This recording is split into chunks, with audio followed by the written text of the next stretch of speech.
What's up, everyone? Eddie Mercado here with BloodyElbow.com, and I'm about to speak with the number 13 ranked UFC bantamweight, Jimmie Rivera. Now, Jimmie is on an 18 fight win streak. He's 3-0 inside of the UFC, and he is slated to take on Urijah Faber, who's ranked number 2 at UFC 203. So let's give him a call and find out kind of how he achieve this fight with Urijah Faber, find out how his training camp's going, and what can we expect. Hey, how you doing, Eddie? Mr. Jimmie Rivera, how are you, sir? I'm doing good. How you doing? I'm doing well. Thank you for taking out the time to speak with me. Huge fight on your plate. You got the number 2 bantamweight in the world, Urijah Faber, ahead of you. What are your thoughts? Looking forward to the fight. I think it's a great fight, and it's a great opportunity to get. He's a well-known fighter, and I'm looking forward to it a lot. I'm really excited.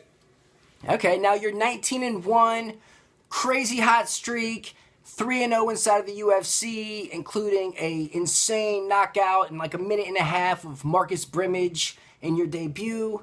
A close split decision win over Pedro Munoz, who's supposed to be this huge prospect, and you just beat a veteran in Uriah Alcantara. So, you are rolling right now.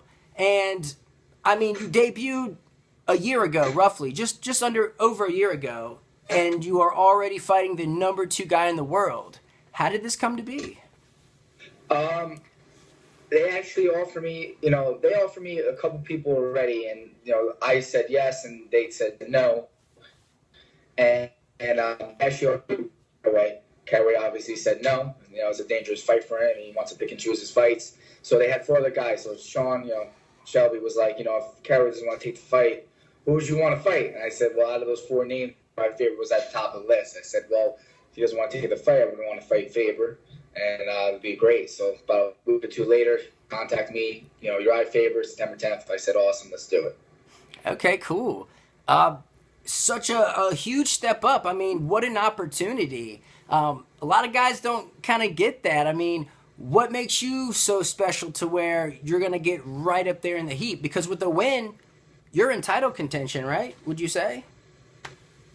Yeah, I think it was a really impressive win for sure.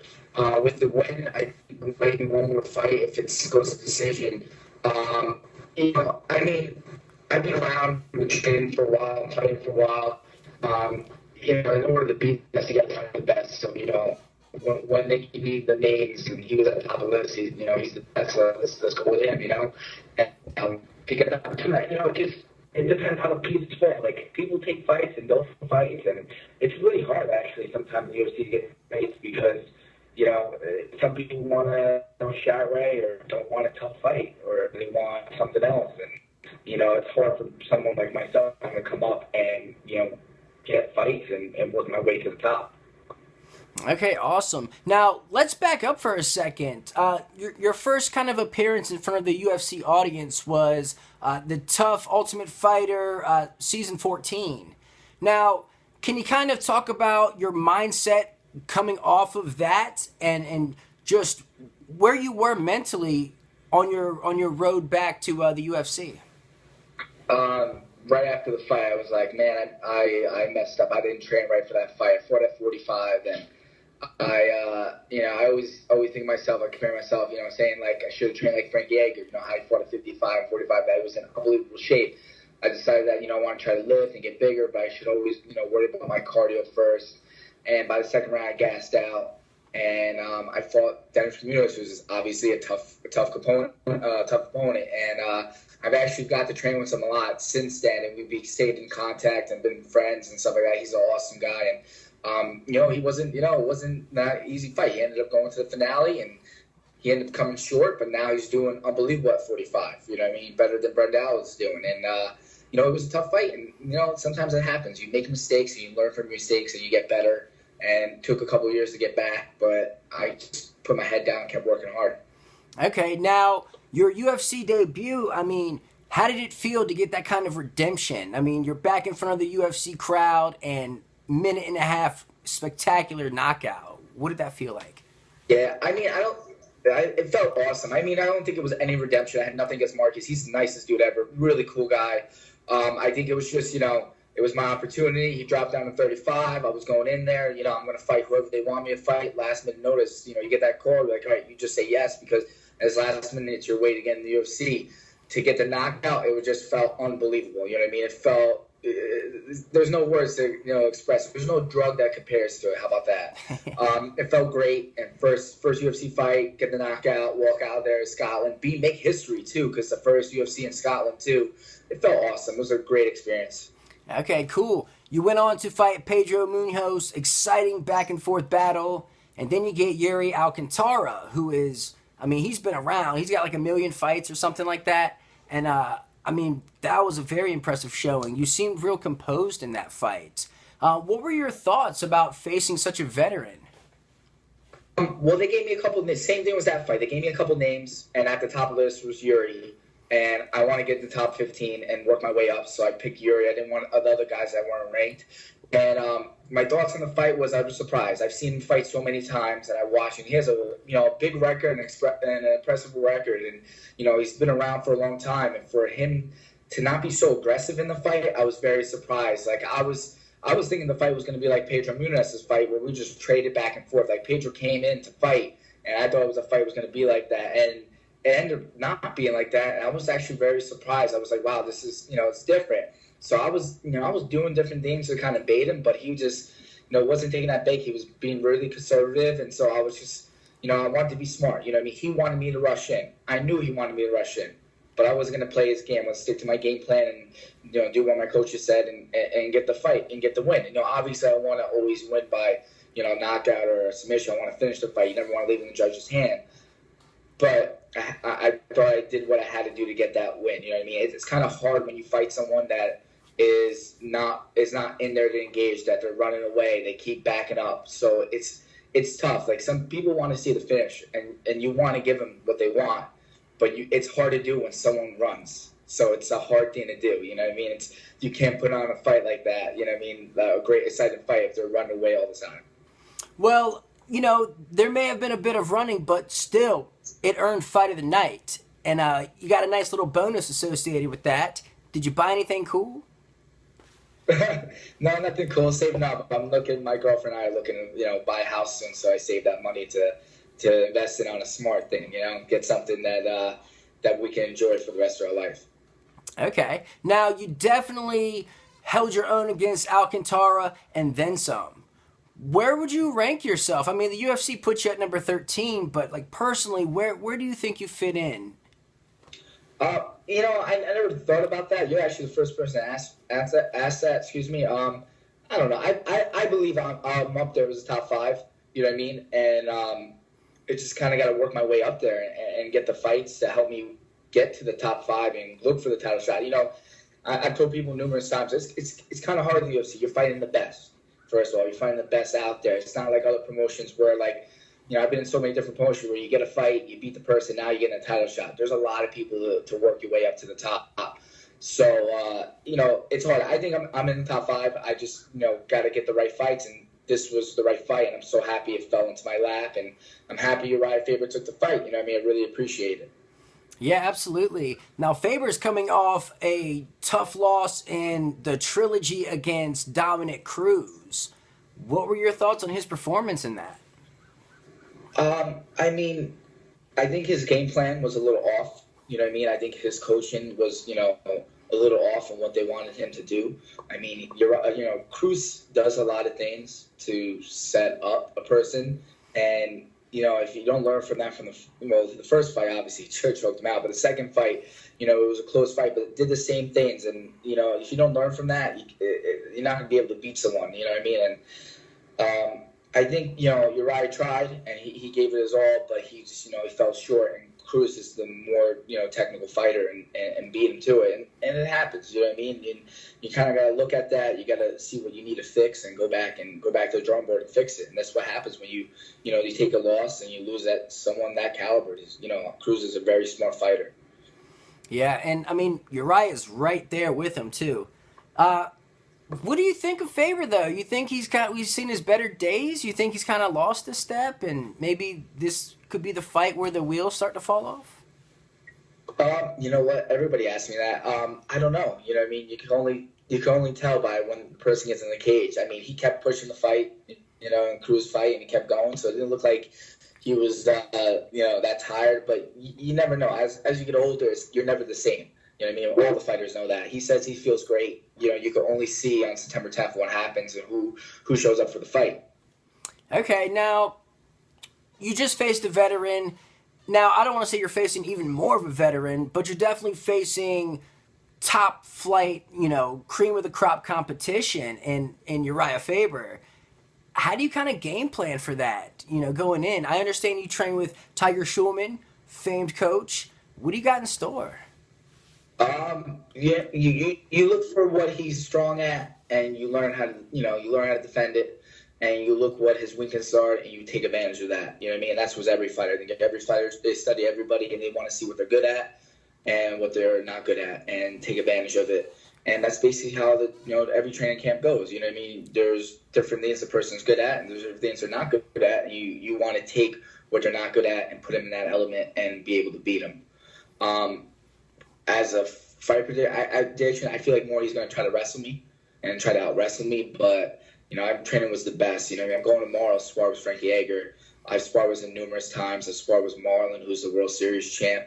I've sparred with Dennis Bermudez. I've worked with Chris Wade. I've worked with guys that are at an unbelievable level. I've worked with wrestlers that are going to Harvard. This kid I used to teach who's going to Harvard for wrestling. It's unbelievable. But, that's you put yourself around people that are so good or people that are better than you, and that's how you get better. There's no other way to get better unless people are better than you. You know what I mean? You need to go with the best to beat the best. And I think I have a great and very strong training camp and great coaches and great people helping me out. I mean, we go to the boxing gym and we're facing guys that are like, I'm working with this guy who is 68-9 as an amateur boxer. And he's 1-0 as a pro coming up with his second fight in October. Like, you don't see records like that, you know what I mean? And like a lot in the training room, you know what I mean? You see people who've had like 10 or 20 fights, but not people who had over 70 fights in the boxing ring, So it's, you work with the best, and you're gonna be able to beat the best. Yeah. Now, with a win, what do you see next for you? I don't know. Some people, I feel like Cruz and Cody are going to fight soon. I think they're going to set that up and they're going to fight. Dillashaw's been in limbo. I might end up fighting Dillashaw if I get this win, and then that'll kind of put me in tighter contendership right after, that. Or, I might be like, I face the winner of the Cruz and Cody fight. I don't know. Maybe Brian Caraway, if I get ranked above Brian Caraway, maybe he'll want to fight me now. You really don't know until after that night. So after September 10th, then you kind of know where everything lies. I definitely feel that Cruz and Cody are going to fight soon, and it's going to be an interesting fight. I'm really looking forward to that fight. And, so they stop, they're talking smack back and forth. And, you can talk smack so much you want, but everything's really spoken in the cage, and you'll see who win and why. What are your thoughts on Cody No Love? I mean, he's been killing it lately. I think he's a tough guy. He's a tough guy. He's got a good right hand, and he's been catching people.